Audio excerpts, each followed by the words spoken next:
Welcome again to the Actor's Vow. This is Denise Porhatrepat and I missed you guys. I know last week was so busy with the doors opening of the Actor's Vow coaching program. It was such an amazing experience though. So many talented actors have joined the program. If you didn't get to join the program this time and you're still interested, no worries.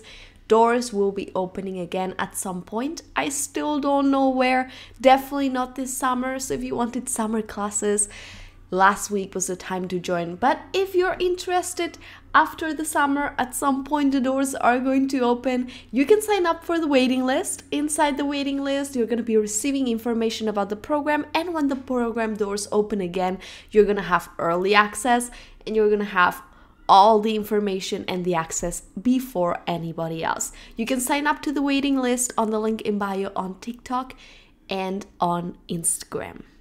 I hope you had an amazing week last week and the other one when we haven't heard each other, talked to each other. Other than it being busy for me, I watched Luca, the new Disney Pixar movie. It was very, very cute. Italy is one of my favorite countries in the world, so I really loved that it was set there. And I thought it was a very cute movie. The end really got me emotional. And although it's not my favorite Pixar movie ever, it was very cute and entertaining. So if you have Disney Plus, it's a very cute watch with your family, your boyfriend, girlfriend, maybe your friends, whoever it is, or just by yourself. You're definitely gonna enjoy it. So before we go to our guest today, I just want to announce that our 50th episode is forthcoming. And it's a very special milestone for the podcast. It's going to be number 50. So I have a very special episode prepared for you. And I'm very excited to share it. I don't know if that's going to happen next week because this episode includes another person. It includes me. It's a different episode. Let's just put it like that. So whenever that episode happens next week or the following one, it will be all worth it, and I promise it's going to be a very cool 50th episode. But let's get straight into our guest today. Today's guest is Sarah Brown. Sarah is a voice-specialized speech-language pathologist, a singer, and a singing teacher. She is New York City-based, and there she works at the Gaspiel Voice and Swallowing Center of Mount Sinai Hospital. She is a trained operatic soprano, and she earned her BM in vocal performance at Chapman University. She later earned an MS in Speech-Language Pathology from Northwestern University, and she focused her studies and training in voice rehabilitation. Her singing background combined with her clinical expertise has enabled her to serve elite performers, including Broadway singers and recording artists. And in addition to maintaining her clinical caseload and a singing studio, Sarah also serves as adjunct faculty at Pace University. And there she teaches at a graduate level a course called Voice Disorders. I am very excited that you're going to hear my conversation with Sarah. Sarah is awesome with anything that has to do with voice and speech, and I think that's such an important thing for actors, whether you're a theater actor, a film actor. I think there's this misconception that theater actors practice speech and have to learn speech, but it's not necessary for film on-camera actors, and I think that's just so silly. All actors should have control of their voice.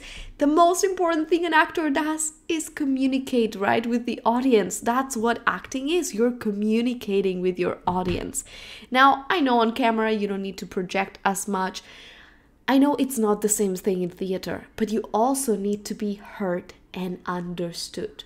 Also, you need to take care of yourself and take care of your voice because your voice is a very important part of your job.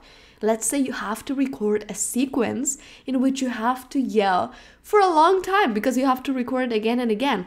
You don't want to hurt your voice. You don't want to hurt your vocal cords. So I do think speech and vocal training for any actor is essential. And that's the reason why I brought Sarah here today.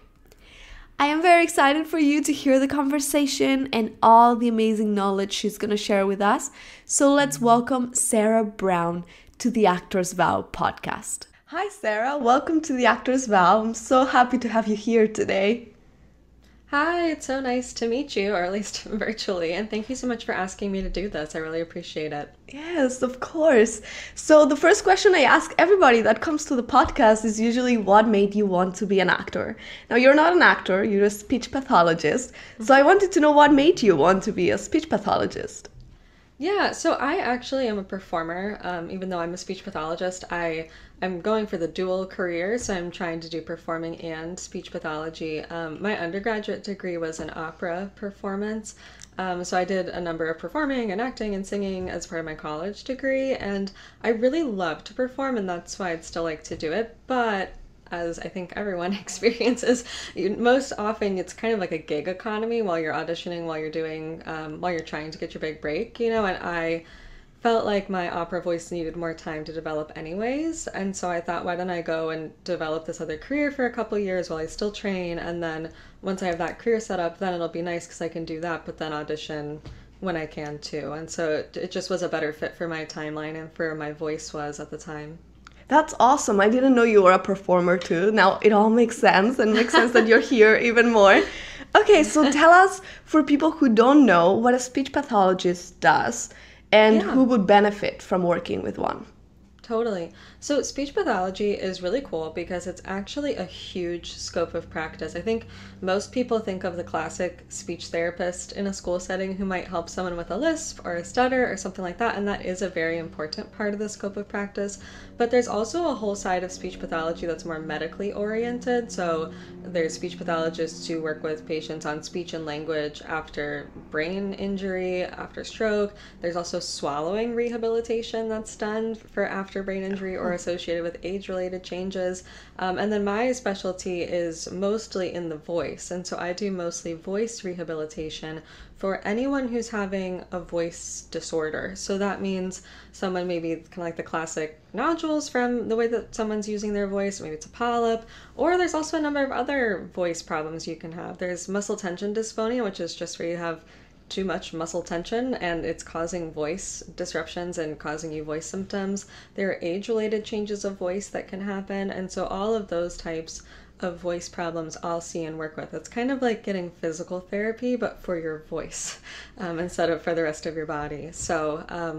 Yeah, so that's what I do mostly. And I think really any performer would benefit from getting a baseline vocal fold check and just having their vocal folds looked at, make sure they're starting with a clean slate and know what their normal is for them. So that way, in case they ever run into problems, we know what to compare it to. And I think starting with that sort of baseline check, most performers usually benefit from at least one or two sessions with a voice therapist just to learn some basic vocal health skills, some vocal health practices for them as an individual, especially because there's a lot of information online about it. But as we know, everyone's voice is so individual to them. Everyone's voice is individual in terms of like what foods trigger their voice, what drinks trigger their voice. And I think having that one-on-one space can be really helpful to talk through your own vocal health practices individually. Okay, that makes sense. So, for you personally, was there something that you were like, I wish I could work on this for my voice that inspired you to start this career, or you just were curious about it? Yeah, so I actually in college, well, with opera voice, it's a little bit different than like musical theater singing or pop singing. Opera voices take a long time to develop anyways, and I was having some trouble with mine when I was in college as well. I just had a lot of vocal instability, and some of that was just being young. Some of it was singing through sinus infections and singing through allergies and pushing through those to try to get through it. And that resulted in a lot of instability and tension patterns. And I just knew that I needed more time on my voice, regardless of just being young. I needed more time to kind of train out of some of those muscle tension patterns that I had developed. So that's part of the reason I was definitely interested in voice therapy. And it's been interesting too. I think the singing background has really helped me be a much better clinician, and working through those issues in my own voice has made me a much better clinician. On the flip side, being a speech pathologist has also made me a much better singer and a much better singing teacher because my understanding of anatomy and physiology has changed so much in this career. So the two have gone together really nicely, and I'm really happy that my path ended up this way. Yeah, that's awesome that you can still do both things. My question, I want to bring it back to like acting more. So I went to acting school and we did have like a whole year of speech classes and all that Yeah. stuff. And it's mostly focused on projecting the voice, especially for theater. Right. What, for people who are listening and they don't know what projecting the voice means, how do you describe it? Yeah, so we can make our voice loud in a couple different ways, and some of those ways are healthy or efficient, meaning you're going to be able to do that 8 shows a week, and some of those ways are not healthy or not efficient, and that's going to be the kind of thing that could set you up for a vocal injury. So if you don't access breath support, if you don't access your resonance, and you kind of just squeeze your throat to try to get loud and go, hey, like that, I feel that in my throat. That does not feel comfortable. It's not something I could do 8 shows a week and live to tell the tale. Whereas accessing breath support, knowing how to take in a breath, doesn't have to be a huge breath, but just taking in a breath before you speak, and knowing how to shape your throat and your mouth in a way that resonates your voice efficiently, you actually don't have to be that loud to be loud. If you're really efficient with how you use your voice, you don't have to push to make your voice loud. You can use both your breath and your resonance to maximize that. And so often I tell people to actually start with a really small sound. We're not going to start at your biggest sound. We're going to start at your smallest sound, make it the clearest tone it possibly can, make it the most forward and buzzy it possibly can, and make sure that you're somewhat connected to your breath and feeling that steady airflow connection. So starting with a smaller sound like a hum even, or even a zzz, and then going into loud voicing is going to set you up for much more efficient voicing than just trying to scream or shout right away. Starting small, I think, is really important. Yeah, I like that you brought up the humming and all that. In fact, in my school, we worked on something called the Linklater method. I don't know if you've heard about it or familiar with it. Yeah, I've heard of it, but I'm not super familiar. yeah, it's more for actors. It's mostly for like if you're on stage. It's more about like freeing your voice. That's the whole concept, and you have to basically relax the whole body because you produce voice with your whole body. A lot of people think, oh, just my throat that produces the voice, just my mouth, and it's everything, right? Like your breath support, the chest resonators, and everything in the body. Yeah, so it's definitely important, I think, to have that whole body awareness for sure. And I think different people feel different sensations in their body, and knowing what works for you and where your optimal voice is or your freest voice is and what that feels like to you, I think is really important when exploring projection. And it sounds like that's kind of what that program probably does. Yeah. It definitely goes that way. We also talked a lot about, for actors, we talk about the different qualities of voice, and especially for characters, right? Like what quality does your character have? So we talked about like some people have more of a nasal voice or like vocal fry, all those things. Could you talk a little bit more about that and the different qualities, and how can you know which one you have? Yeah. So I think one way to start exploring qualities is to start listening to other people.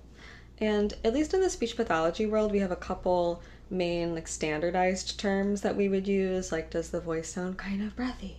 Does it sound kind of rough? I'm not very good at demonstrating roughness, but glottal fry does kind of fall under roughness because you hear those multiple tones. Does the voice sound asthenic? Does it sound kind of weak? Nasality is also something that we would comment on, and I think listening for that in other people's voices and knowing what that sounds like. For example, the Kardashians are kind of the classically known people who use a lot of glottal fry, and just knowing what that sounds like, I think can be helpful. Whereas if you think about someone like maybe your grandparents who have an older voice, their voice is probably going to be a little bit weaker, a little bit breathier, probably a little bit rougher, and listening and picking up on those qualities in their voices. And then once you've heard, then you can start to kind of imitate. Now there are some facilitating techniques. For example, if you're going for more nasality, well, use nasal sounds. That will help you. So if you do, again, this is where a hum could come in handy. But then like let your voice stay in your nose, because a hum goes through your nose, and like let your voice stay where the hum is. That's one way to start exploring nasality. So I would first listen to all of those different qualities, listen to different characters, try to name and articulate what you're hearing in their voice, and then when appropriate you can try to use facilitating techniques to better access that. Right. Do you think any of those qualities is unhealthy? And if we know we have it or we've been told we have it, we should work to get rid of it in a way? Yeah, I think it really depends on the person. I mean, in theory, habitually speaking in glottal fry is not thought to be the healthiest for the voice, not because it damages the vocal cords, it's just that it's really fatiguing. So, if I were to talk like this all day long, like this does not feel very comfortable on my voice. I'm not going to give myself nodules from talking like that, but it just doesn't feel comfortable. It's going to make my muscles tired. And then if I were to go sing or go perform or go act on stage after having spoken that way all day, I'm going into that performance tired. That's when you could run into trouble because then you're going to be already kind of vocally fatigued and pushing through that performance. So, yes, there are certain qualities that can be unhealthy. It is sort of on an individual basis, somewhat, I would say. There are some qualities that some people can make. They don't feel any strain when they do it. And if I were to try to imitate it, I wouldn't really be able to do that, at least not as frequently as they can, Right. with the demand that they can. And so I think knowing your abilities, knowing your limits, working on the qualities you're trying to do, but always coming back to, does this feel straining? Does it hurt when I do this? Does my speaking voice quality deteriorate after I've done this? That's a huge one. If you've goofed around with a character voice for 20, 30 minutes and afterwards your speaking voice all of a sudden sounds kind of rough or sounds like it's stuck in fry or feels really tired, that's a sign that it's not going quite right for you when Yeah. you're doing these character voices. So I would just always kind of go back to those checkpoints of how does my voice feel when I'm doing it and afterwards. And that'll be your barometer for whether or not it's safe or not for you to do it. Yeah, definitely. Do you think everybody has a perfect pitch in which they should speak? Do you think some people speak in a higher pitch or lower pitch than their ideal pitch? Yeah, I think that's a great question.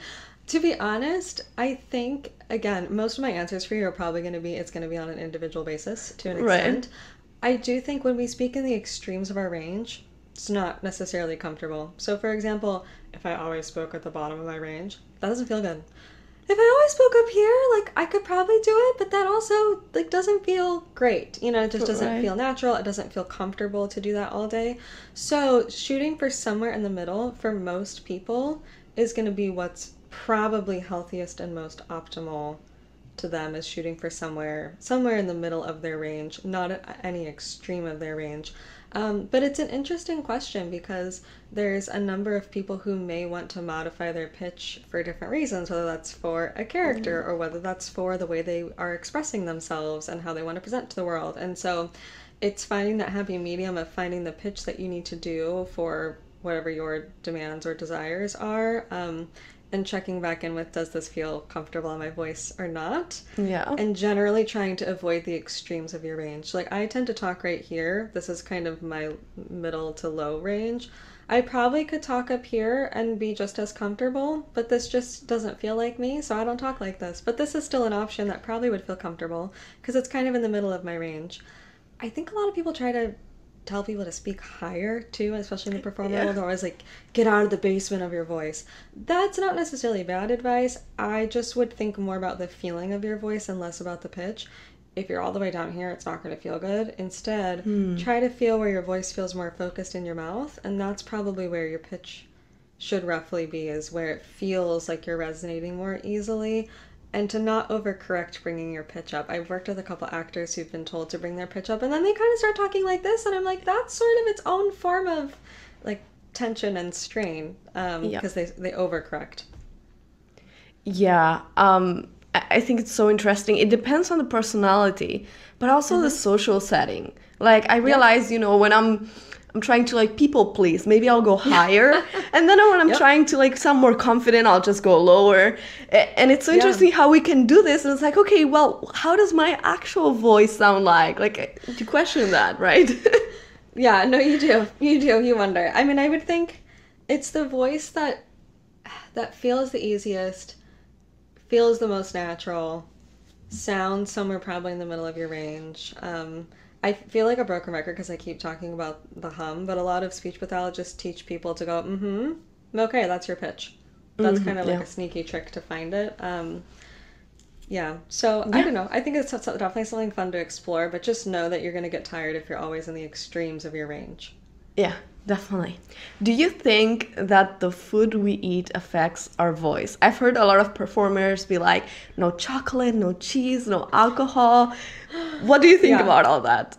I love this topic of conversation. So, this is where a lot of these are myths, to where it's really on an individual basis. Some people are sensitive to dairy, some people are sensitive to high fat foods, to the extent that when you eat and drink them, while you're digesting, you feel more mucus being produced while you're digesting them. And that is fair. For some people do feel that way, but we have studies that have not shown that dairy produces more mucus. We have studies that have shown caffeine is not dehydrating to the voice in reasonable quantities. So a lot of these are myths, to the extent that they do not apply to everybody.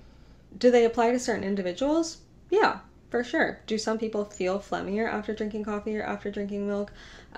There are certain also sensitivities to foods that may result in things like acid reflux, and so that would be something to watch out for too. If like you notice I eat spicy foods and then I'm throat clearing a lot afterwards and I feel heartburn and might have a sour taste in my throat, well then yeah, you probably shouldn't eat spicy foods before the show. But if someone's not sensitive to that, they can eat whatever they want. So it's really on an individual basis with most of the things that people say not to eat. It's really by the individual. The one exception to this is alcohol. Now, some people can tolerate alcohol better than others before a show or within 24 hours of performing, but alcohol is dehydrating for everybody. I have not seen a study that has said otherwise. It's dehydrating for anybody. It also is a reflex trigger for most people, so alcohol can be problematic for the show. Some people can drink right before a performance and be fine, and some people, like myself, I try not to drink anything if I have to sing at least 48 hours beforehand, if not 3 days. I try to go at least 3 days beforehand and not, just because I can tell the effects that it has on my voice the next day. So that would be when I would feel out for yourself. A good rule of thumb is probably try to avoid it for at least 24 hours before performing. I hadn't like thought about the alcohol one, and now that you're talking about it, yes, and it's also like it feels like it's inflammatory, right, for the body in general. So for sure, it can definitely feel that way. That's what's so funny is everyone is so worried about dairy and worried about chocolate, and I'm like, just avoid alcohol. Like everything else, sure, if it bothers you, it bothers you, but like, why isn't anyone just saying don't drink alcohol before you perform? I mean, I don't want to throw anybody under the bus, but I know a lot of performers that cannot perform without alcohol, or like even singers, like that go to a concert, they actually rely on that alcohol. It's like, wait, that's bad for your voice. I know, it is. It's kind of a problem. I mean, I get it though, to an extent with performance anxiety and kind of trying to get into the vibe of the show and everything. Some people can tolerate it, some people can't. Some people make it 30 years in their career doing that and it's fine, and some people make it 1 year and then they come in to see us with a vocal injury and problems. So this again, it's where I think it's easier to start thinking about your vocal health proactively rather than retroactively. Thinking about it ahead of time, knowing your voice, knowing how these things affect your voice, and then sticking to it, So for the people who can tolerate it, great for them. But at least thinking about it and trying to figure out if you're one of those people who can tolerate it or not would be a good plan. Yeah. So let's talk about vocal warm-ups. Yeah. And let's say, you wake up and you have like a morning or matinee show, and you have like your voice that has to wake up, or like a Zoom meeting in the morning. Yep. What are some things that we can do to relax and wake up our voice? Yeah, totally. So, okay, let me give you a few different ones. One of the ones I like to do first thing in the morning, just because it feels nice to me, and it also connects you to your breath and helps you to relax your larynx. So as silly as it is, there are good benefits to it, is taking some water and gargling it. Oh. Because it helps you to relax your larynx. The water also kind of feels nice. It's also forcing you to keep drinking water first thing in the morning, which is a good thing. And it's just plain water. Don't add anything to it. Just plain water. It's not so much about the water as it is about the relaxing part of the exercise. So that's one of my go-tos for first thing in the morning. I also like to connect to my breath right away. And so if I feel like I need to wake up, I'll probably do something like a lip trill or a tongue out trill. So that would be...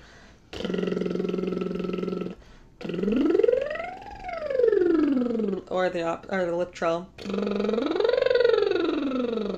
and work those into some words, like 1, 2, 3, good morning, how's it going today, and kind of start to wake up the speaking voice. What's another one? Oh, another big one, especially in the speech pathology world, and I think in the singing voice world. I'm not sure if it's as big in the acting world, but taking a straw and blowing bubbles while you voice.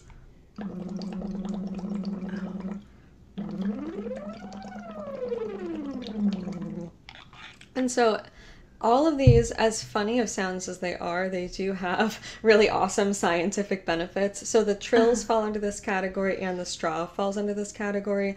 They're called semi-occluded vocal tract exercises, and that's where you partially obstruct the front of your mouth. So there's a resistance, and that balances the pressures above and below your vocal folds. So you get really optimal vocal fold vibration without having to work very hard. And you also get really good feedback for your breath. So the trills force you to send a lot of air. The straw, you can literally see your bubbles, so you know, oh, I'm actually sending good air. I'm sending a good amount of airflow because I can see the bubbles in front of me. And all of these sounds should also help you to focus your voice more in your mouth and get that resonance going first thing in the morning, which can be one of the harder parts of waking up your voice, is getting it to feel a little bit more in your mouth. So those are probably some of my go-tos. You already heard about my hum a few times, so I won't rehash that one. But That's awesome. But yeah, those are some of my go-tos. These are good. Yeah. In acting, we mostly, at least in my school, we learned the humming ones, like the lip drills, all those things. Yep. Not the straw one, but I think that's interesting. That's cool. Yes. Yeah. Like when you're a little child and you just play with your milk in the morning. Yeah, it's definitely fun. And I think what's funny about the trills and the straw and these kinds of warm-ups, I think we do them in the performing world, but nobody talks about why they're important. They actually can be really beneficial for your vocal fold health because they get everything lined up. They kind of also act like a massage on your vocal folds and help to, there's thought that they can help to reduce any swelling on your vocal folds as well. So they're actually really great for your vocal fold health. And for performers, we recommend that they do them every day. So whether it's trills or straw or something that's semi-occluded, because that can help keep your voice in shape. I love that you said this everyday thing. Yeah. I feel like actors a lot of times are like, I'm not a singer. I don't need to do vocal warm-ups every day. But you do. You're a performer. Voice is so important for your career. Whether you're in theater, film, it doesn't matter. Also, so many film actors that are like, I don't need to learn the qualities of my voice or do vocal warm-ups because I have a mic there. It's like, well, it's not just about projecting. Yeah, it's not. It's about creating a lot of different colors with your voice. And I don't know, film sets, from what I've heard, can be very demanding. I mean, you can be on set for hours and hours and hours and have to do takes after take after take, and that can be really tiring too. So I don't think that film actors are excluded from this conversation at all. Not at all. So I really want to talk about if you are sick and you have to perform. I don't personally, I don't know why, but every maybe a week before leading to opening night, my voice will just give up. I don't know, it's because we've been going on months of rehearsals, like the nerves, the everything just got all together, and it's like, and then what do you do, right? Like a week before. I don't know, my teachers have told me gargles with salt or honey, tea, what do you do? That's a great question. So to go back to my original point about having a baseline vocal fold check, this is why it's good to know what your vocal cords look like at normal when you're feeling good. Because ideally, if you're sick and it's not just a 24-hour thing, you may want to get a vocal fold check if you can get in before the show, just to see what's going on, just to make sure that it is just a cold, that it is just a little fatigue, that it's not some kind of brewing injury or something like that. If it's possible, I'd recommend getting a scope done, just so you can see what's going on. What does that look like for people who have never gotten it done? Oh yeah, it's very fun. It's a little bit uncomfortable, but it's not painful, and people tolerate it. I've had both kinds done a lot as a singer. So we can either use a flexible camera through the nose that goes into the nose and then back down the throat. It's not as bad as a COVID test or a COVID swab. It really isn't. Have that done. Yeah, it's not as bad as that. And then there's also, we also have a rigid scope that's more like a telescope rod thing that can be stuck into your mouth and look at your vocal cords that way. So both are good options. I'd recommend trying to see a laryngologist if you can. That's a voice specialist. It's not just an ENT.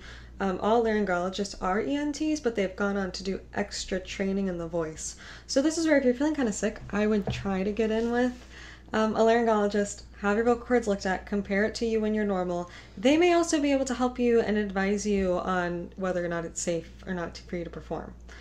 Ultimately, nobody can really answer that question unless you've seen your cords, in theory, you know? So they can also advise you on what they think. Like if they think, can you take 48 hours of vocal fold rest? We'll try this, you know, maybe this medication, or try just resting your voice. Come back and see me and let's see how you're doing. That I think is probably the ideal form of action. Now that might not be possible for everybody, and I totally get that. I think this is where ideally you're also working with a really supportive team in whatever production that you're doing. And so if you're a week out from the show, what's more important, the dress rehearsal or the show? And so if you're able to mark the dress rehearsal or have some kind of accommodation made where you can rest your voice while you do all the blocking, while you do all the staging, while you hit the marks that you need to mark, but you're able to rest your voice and your team is supportive of that, that to me would be the better option than if you continue to speak over your voice in that way, your voice is going to be shot by the performance. So trying to take those kind of proactive measures in the rehearsal period, if they let you do that, so that you have your voice for the show. Things like honey, tea, saltwater gargles, all of those things can feel soothing to your throat. They don't do anything to your voice. So if you have vocal fold swelling from being sick or from a lot of voice use, your vocal folds are swollen. They're they're swollen until you. So that's not going to help them. with the inflammation? No, because nothing that you eat or drink touches your vocal folds. Oh, wow. Okay. Yeah. And so it's a different tube. So your voice box actually closes and moves out of the way so that nothing touches the vocal folds. Oh. Yeah, because if it did, you'd be choking. So you know how like when something goes down the wrong pipe and you cough? Yeah. That's your vocal folds smacking together to clear that out of the airway. Makes sense. Yeah. So if you're sick, saltwater gargles can feel nice in the throat. I would only do it once a day though, because it can be drying if you do it more than once a day. Honey can feel nice and can feel very temporarily kind of lubricating to the voice just because of a digestive process, but it's very temporary.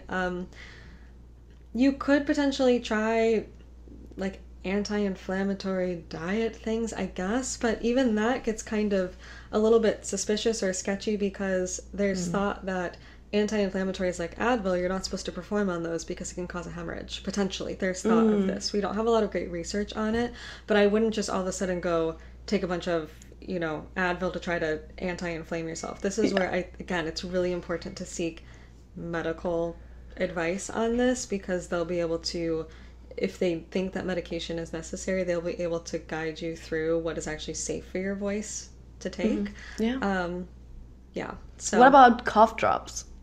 Oh yeah, I forgot about cough drops. Don't use cough drops with menthol. Okay. So those are going to make your vocal cords worse. Oh no. Yeah, so menthol the amount of times I've done that. Menthol is in most cough drops. It's in Ricola, it's in Halls. It has a cooling aromatic nature to it, so it has this cooling effect in your throat and in your mouth, and that lasts for a long time, right? You can feel that cooling over a long period of time. You're breathing that in, and that cooling aroma is touching your vocal folds, and it irritates them and dries them out. So especially if you have a dry cough, it actually makes your cough worse because it makes you more sensitive on your vocal folds because you're breathing that in. So it's much better to use, like if you wanted to use a pure honey drop, that would be a perfect time to have some honey, is to like get a honey lozenge that feels soothing and nice on your throat tissues, but doesn't have that menthol effect. That's so interesting. In theater, they tell you all the time, like, yeah, have a cough drop, like, if you're sick. Like, even the stage manager will have that right there. Yeah, no. So there are certain cough drops that are fine. You know, it's not that you can't have cough drops. It's just don't get the wrong kind. Don't get the menthol kind. I wouldn't have mint. I wouldn't have eucalyptus either because those also have that same cooling, irritating effect. I would get... I usually recommend like Luden's Wild Cherry. That just has pectin in it. Some performers love Grethers Pastilles. I think that just has glycerin in it, which is also fine. Those are just moisturizing agents. Again, it's not going to necessarily moisturize your vocal folds, but it'll make your throat feel nice.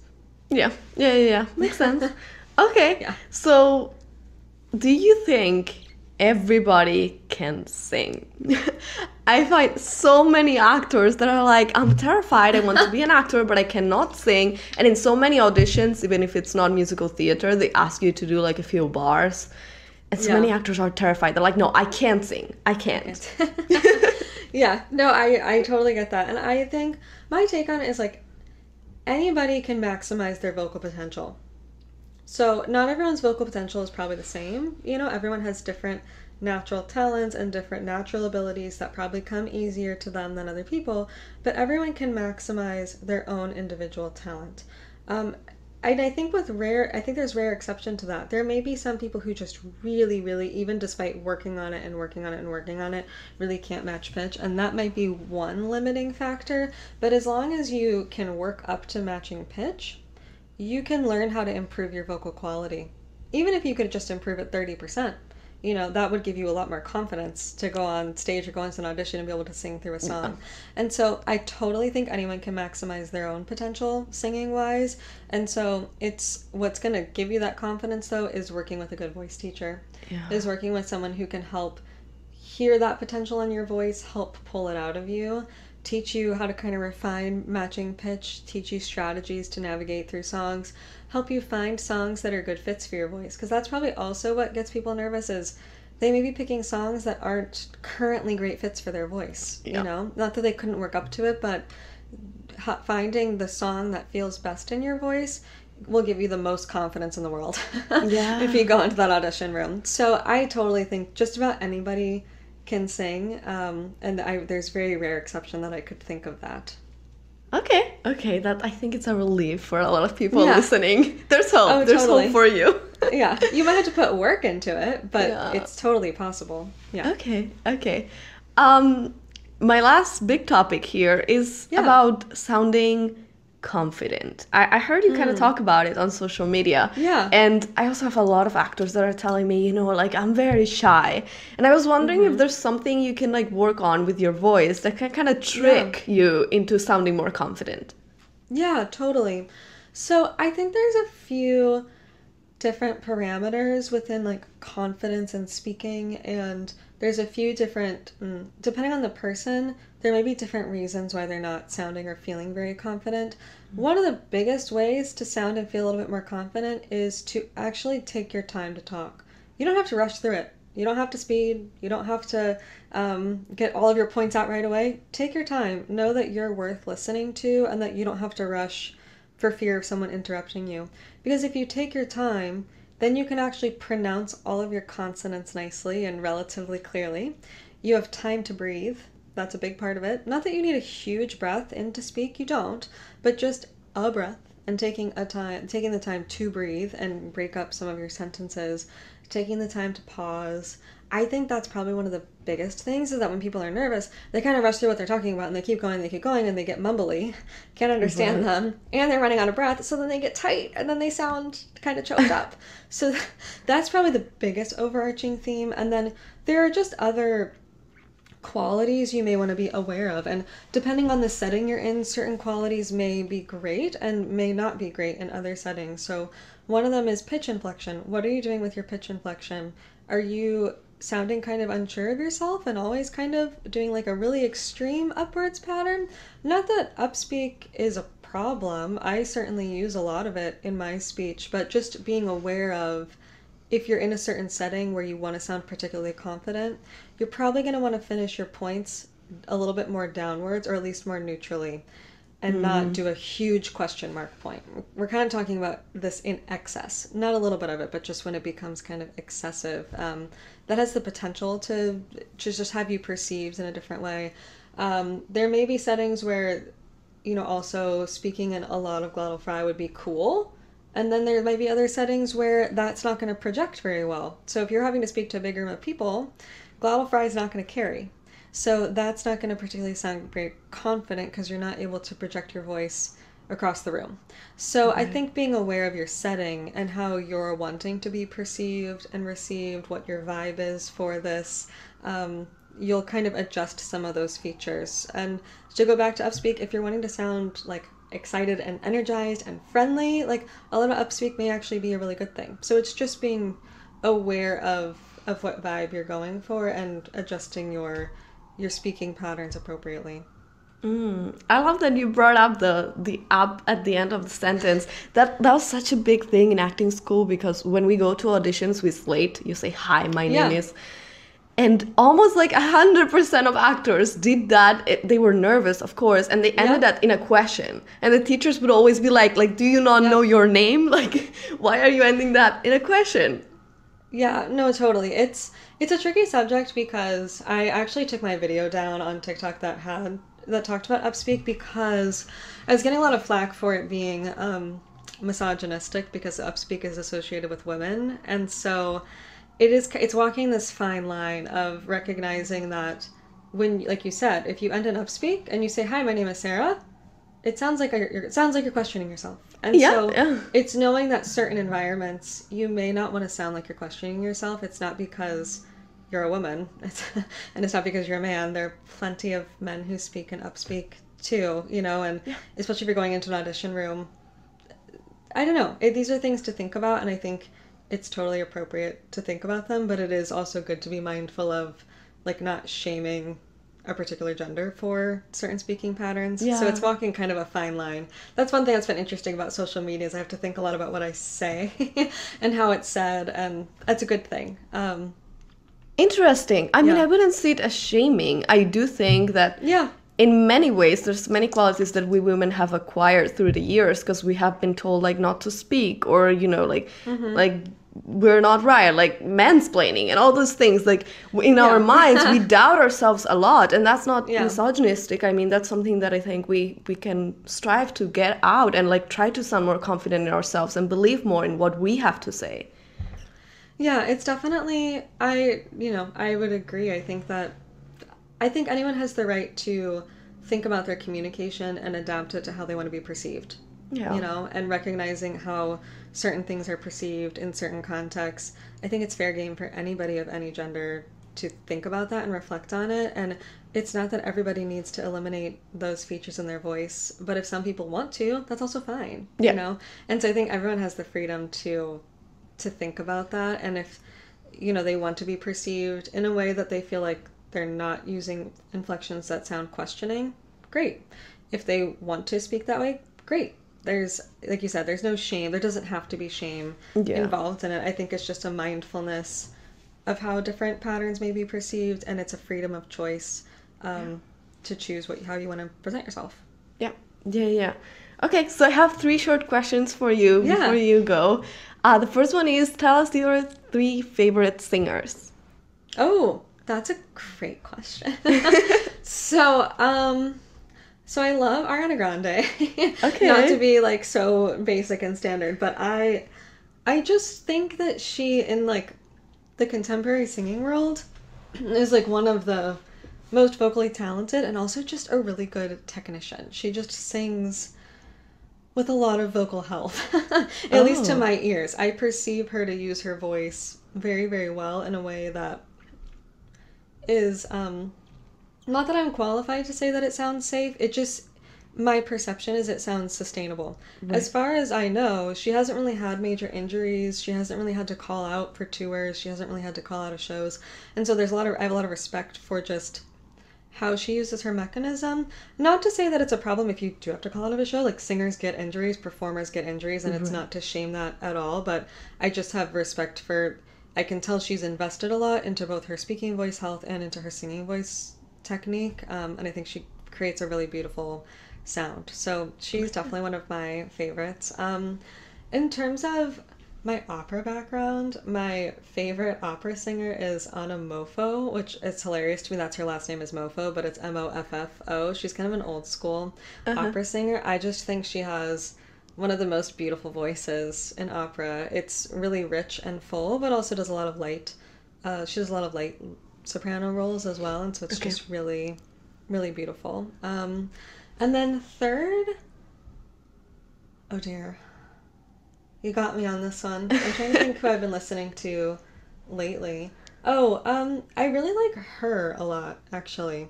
The R&B singer, I think her name is just all capital Her. I think she's got a really cool sound. I haven't heard about her, so... I'll Yeah, look her no, up. she's got a really beautiful sound, really beautiful voice, like really low, like rich vocals, but then she also goes up and does all this high floaty stuff too. It's just really, it's so artistic. And I think she plays 7 instruments or something, so she plays a lot of the instruments on her albums, which Wow, is cool. that's cool. So she's just an all-around really solid musician.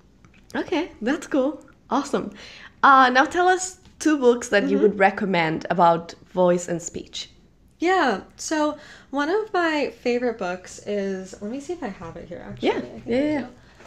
I think this one's pretty good for most performers. If they, it's a little dense, but it's fairly accessible. The Owner's Manual to the Voice, Okay. by Rachel Gates and a few other authors. This is a book that I reference a lot for when I post my vocal health TikToks or vocal health Instagram. This is one of the sources I usually check just to see what they have to say about it. It's very well researched. It's very well written. It'll give you all the information about which things are myths for your voice and vocal health, which things are true. It talks a lot about vocal injuries as well, so that you kind of can get a background on all the different vocal injuries that are possible to happen to your voice. Talks about how to warm up and cool down for your voice. I think this is a great resource that I like. And then the other one that I really like is the Vocal Athlete book. This is geared a little bit more towards singers, but there is a lot of vocal health information, a lot of anatomy and physiology information, information about working through vocal health issues that's in there that I think could still apply to actors as well, even though there are some chapters about singing voice specifically in there too. That's one that I also reference a lot and cross-reference when I'm looking at vocal health information. Okay, awesome. Those sound great. I'm gonna look them up. And the last thing I have for you is, what do you think is the biggest misconception that people come, like about voice and speech, that they come to you with that? Yeah. I think, to be honest, I think some of the biggest misconceptions are around breathing. So everyone comes into my office and says, "Oh, I just need to speak from my diaphragm, right? I just need to sing from my diaphragm." And I'm like, "Do you know what that means?" Or they'll come in and say, "I just need to fix my breath." And I'm like, yes, breathing is important. It is. Don't get me wrong. It is important. You do need to take a breath before you sing. You need to take a breath before you speak. It's so much more about how you're managing the air on the way out than it is on the way in. So if you manage your air really well on the way out, you will naturally take a good breath in most of the time. And so it's not so much that, oh, I need to speak from my diaphragm. It's, oh, I need to learn how to regulate my airflow appropriately as I voice and resonate my voice efficiently as I voice, and the breath will usually follow that. There can be some low breathing work that we do, and there may be some breath support work that we do, but it's more about that breath management on the way out than it is on the way in. So I think that's probably the biggest misconception I see when people come in, is I think everyone always says, breathe from your diaphragm, speak from your diaphragm. And yes, like low body engagement is important, but we actually can't control our diaphragms really. So like we can't feel them. I can't just go, oh, this is my diaphragm, I'm moving. Right. That's not a typical control that people have over their bodies. It's more so we can control our rib cage, we can control our abdominal muscles, we can control kind of like our lower back a little bit. So it's those other areas that we actually control also. So yeah, I think there's a lot of misconceptions around breathing, and I don't think that the breath is quite as important, or at least the breath in is quite as important as people worry and stress about. You know, they try to take these huge breaths in, and that sometimes that just makes them more tight than if they were to learn how to take a natural breath and then manage it really well on the way out. Okay. Yeah. I think a lot of times when they're talking about diaphragm, it's what you're saying. They're talking more about like the abdominal muscles and all Right. that. That's what feels like we're controlling. And yes, it's important. But you're right. Yes, if you're taking a good breath, but then you're just releasing it all in one word, you know? Right. Then, like, what good was that? Like, if you're super Yeah. breathy and you release it all, or if you hold it and you don't let it out, Yeah. that's also going to cause some problems. We don't actually not learn how to let the breath out as you voice. So Definitely. I think it's more the balance with that. Definitely. Okay, awesome. So where can people find you on social media and work with you? Yeah, so I am on TikTok and Instagram. My TikTok is Vocal Health, and my Instagram is Vocal Health SKB. Website to come, but if you're interested in working with me one-on-one for just vocal coaching type things, you can always message me on Instagram. That's where I pick up most clients, is through Instagram messaging. Awesome. Thank you so much, Sarah, for sharing all these Yeah, amazing tips with us. no problem. Thanks so much for having me. This was a lot of fun and it's been great to meet you. Hi everyone, it's me again. I hope you really enjoyed this episode. As I said, next week is the 50th episode. I'm gonna try to get it out by next week, but it might have to wait for the following one. I am so sorry. Everything has been a little bit stressful. There's been a lot that I'm dealing with, but I have very cool news also coming up that I will be announcing in the following weeks, maybe by the 50th episode. So I promise it's all gonna be worth it. It's gonna be a lot of fun next time we see each other. I love you guys so much and I really did miss you. I hope you're doing great. As always, remember to subscribe on iTunes if you haven't yet. Leave a comment, a review. It's going to be very helpful for the podcast. And if you don't want to leave a comment or review, just at least put 5 stars for the podcast so other people can find it and enjoy it like you do. Also remember to follow The Actor's Vow on social media, on Instagram, TikTok, Facebook, Twitter. Also, the interviews are on YouTube with video, which is fun because you can put them on TV and just watch them. And this will be all for this week. I hope you have an incredible rest of your week and I will see you soon, hopefully next Wednesday.